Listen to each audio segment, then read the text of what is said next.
The room froze the moment the lawyer read the will.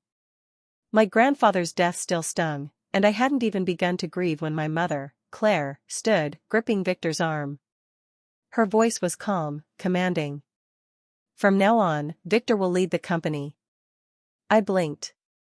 Victor? My stepfather, who'd spent the last year smirking at my youthful inexperience. The man Claire married barely a year ago? I scanned the room. My aunts, uncles, and board members sat silent, unsurprised. As if this was planned.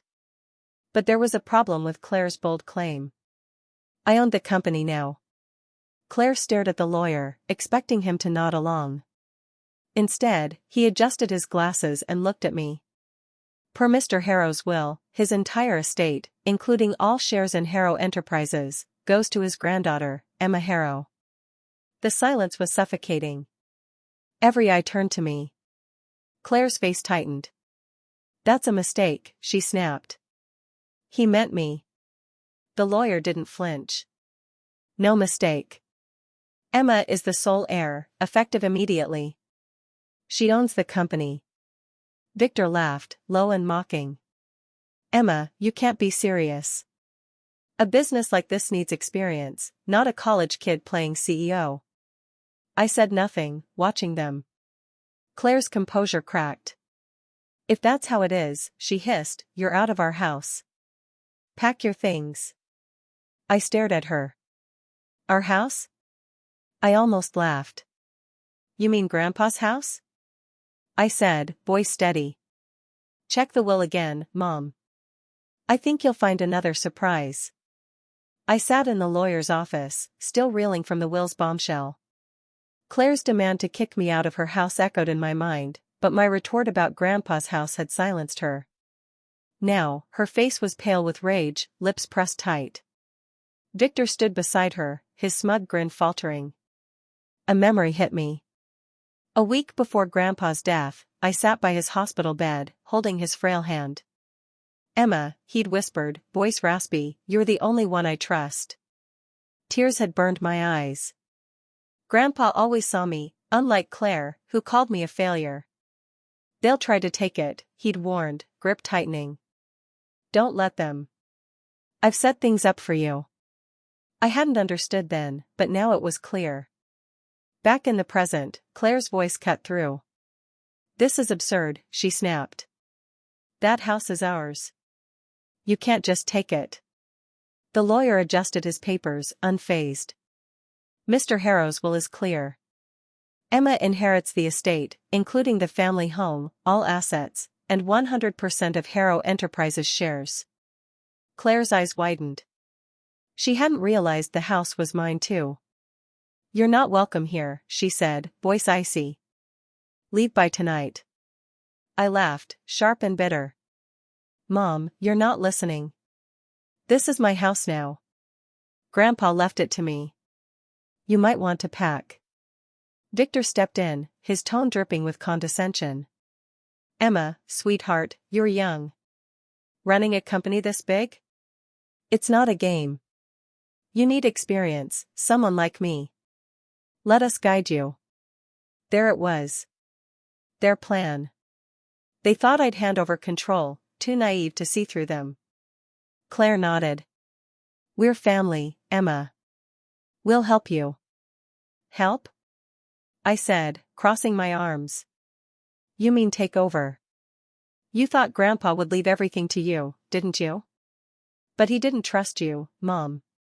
He saw you for what you are." Claire's hand slammed the table. "You don't know what you're doing. This is a billion-dollar company, not a hobby. You'll ruin it." The lawyer cleared his throat. Mr. Harrow anticipated resistance. He appointed a team of advisors to support Emma's transition as CEO. The board is informed, and all documents are finalized. Relief washed over me. Grandpa had planned for this. Victor's fake smile vanished. "We can fight this," he muttered to Claire. The lawyer shook his head. "The will is ironclad. There's no contesting it." Claire glared at me, her voice low. "You're making a mistake, Emma. You'll fail." I met her gaze, steady. We'll see. That night, I couldn't sleep. The weight of owning Harrow Enterprises, overnight, pressed on me. At 24, I was CEO of a billion-dollar company. Grandpa believed in me, but could I really do this? Claire's words, "You'll fail," looped in my head. Yet, his hospital bed warning kept me grounded. "They'll try to take it."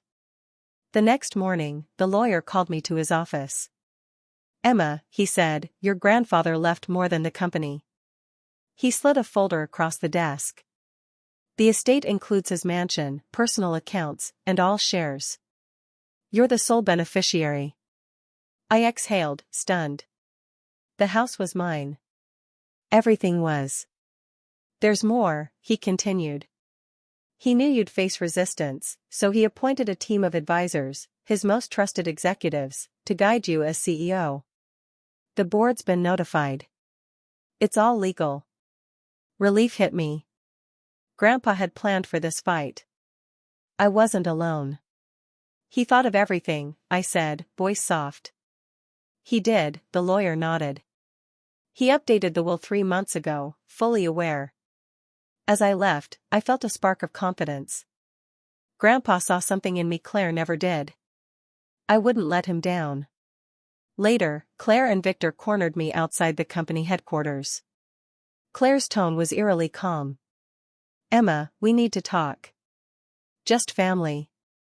I knew better but nodded. 5 minutes. In a small conference room, Victor sat like he owned the place. Claire stood, arms crossed. "You're in over your head," she began, voice softer now. "Grandpa put too much on you. It's not fair." I smirked. "And you think Victor should take over?" "Yes," she said, unflinching. "He's led companies before. You could learn from him." Victor leaned forward, smiling. "Not take over, Emma. A partnership. You keep the title, the face of Harrow Enterprises. I'll handle the operations, no stress, no boardroom fights. You can live your life." I laughed. "A figurehead. So, I do nothing while you run my company?" "It's best," Claire said. "The board will trust us. You're young, one mistake could ruin everything." There it was, manipulation dressed as concern. They thought I'd crumble under pressure. "And if I say no?" I asked. Claire's eyes narrowed. "You'll have enemies. The board won't back you. Investors will panic. We won't shield you." Victor's smile tightened. "Think about it, Emma. You get a cut of the profits, millions. Travel, enjoy life. Let us handle the rest." I stood, meeting their gazes. "Thanks, but I'm not signing anything over. I'll take my chances." Claire grabbed my arm as I turned. "You're reckless," she hissed. "You'll destroy what Grandpa built." I pulled free. "No, Mom. You would. That's why he chose me." 2 days later, the attack came. I walked into my first board meeting as CEO, expecting skepticism but not a full ambush. The boardroom was tense, older executives eyeing me like I was an intruder. Mr. Grayson, a longtime board member, spoke first. "Emma, we need to address your lack of experience. Your grandfather's decision was impulsive." I kept my face neutral. "What's your concern?" "Your ability to lead," he said bluntly. Another member, Ms. Carter, glanced at her phone. "The media's already talking. The headlines aren't kind." My stomach sank. Under the table, I checked my phone. The news hit hard: Harrow Enterprises in chaos, 24-year-old heir unfit to lead. Stock plummets as investors doubt new CEO. The stock had dipped 4%. This wasn't random, it was sabotage. My phone buzzed with PR team messages. "Emma, the leaks came from inside. Investors are nervous. The board's discussing a leadership vote." A vote? Already? I knew who was behind this. Claire and Victor had moved fast, feeding the media lies to undermine me. I left the meeting, locked my office door, and dialed the one person who could help. Emma, Daniel Kane answered, voice smooth. Took you long enough. Daniel was Grandpa's closest ally, a financial wizard who'd saved failing companies. He also despised Claire and Victor. Media circus? He asked, amused. And a board coup, I said. They're voting in 2 days. I think Claire and Victor leaked the stories. They did, he said. I've got sources checking. Meet me tonight. We'll fix this. At Daniel's sleek downtown office, he studied me. Scared? No, I said, surprising myself. Good. He smirked. Let's bury them. We strategized for hours.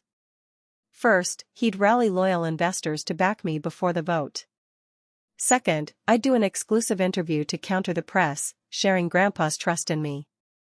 Third, Daniel's contacts would trace the leaks to Claire and Victor, exposing their betrayal. They think you're weak, he said. Show them you're not. I nodded, adrenaline surging. Grandpa had left me tools to win, and Daniel was one of them. As I left, he called out, your grandfather knew you'd fight. Don't prove him wrong. The next morning, the tide began to turn. My interview aired, a primetime exclusive. I spoke clearly, sharing Grandpa's belief in me, my years learning the business by his side, and my vision for Harrow Enterprises. The response was immediate. Headlines shifted, Emma Harrow fights back, new CEO defends legacy. Investors rally behind young leader. The stock stabilized. Daniel worked behind the scenes, calling in favors. By noon, key investors, loyal to Grandpa's vision, publicly endorsed me.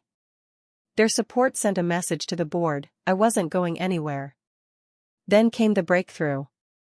Daniel's contacts traced the media leaks to an email tied to Victor. Better yet, they found proof he'd contacted competitors, offering insider data to weaken Harrow Enterprises' market share. It was sabotage, plain and simple. I met Daniel at his office that night. He slid a folder across his desk.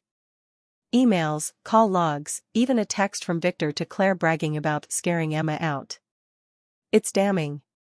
I scanned the documents, anger rising. They hadn't just attacked me, they'd betrayed Grandpa's life's work. This ends tomorrow, I said. Daniel grinned. The board won't know what hit them. You ready? More than ever. We finalized the plan. At the vote, I'd present the evidence, exposing Victor and Claire.